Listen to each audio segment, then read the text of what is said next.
Welcome to Herbs and Garlic, the place where we turn ordinary ingredients into extraordinary delights. Today we are making Tandoori Chicken Burgers with pickled onions and mint chutney.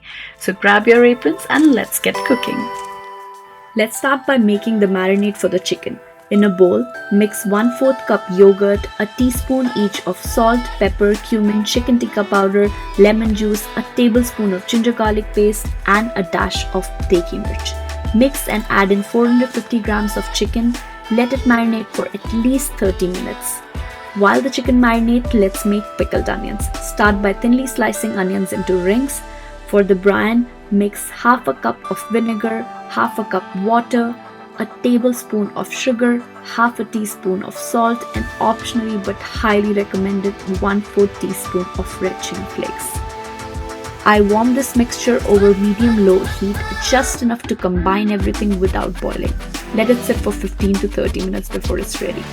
Bake the chicken at 425°F for about 30 to 35 minutes, flipping halfway through with a drizzle of ghee or olive oil. Let's make mint chutney to go with the combination.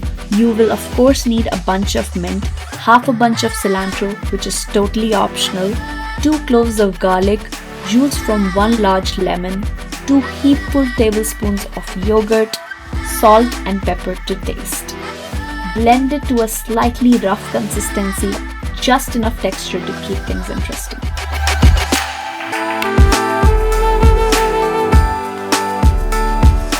When the chicken is almost ready, warm up the naan. I use mini naan instead of the traditional burger buns, which I think adds a great twist and goes perfectly with the Indian-inspired flavors. You can warm them up in the oven or a grilled pan. Look at how crispy and well done the chicken looks.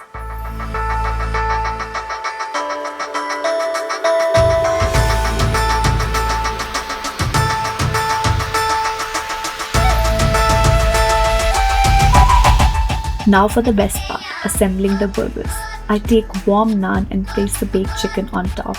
Add a heapful of pickled onions for that tangy, slightly sweet flavor. Then spoon on some mint chutney and voila, it's ready to be enjoyed. You can throw in some fresh lettuce or tomato slices if you like. And there you have it, a tandoori chicken burger that's bursting with flavor. If you're hosting for your friends and family, you can also have your make your own burger stations. Make sure to serve the food hot. As usual, share and tag me in your creations, and if you haven't already, hit that subscribe button below. See you in the next video. Ciao!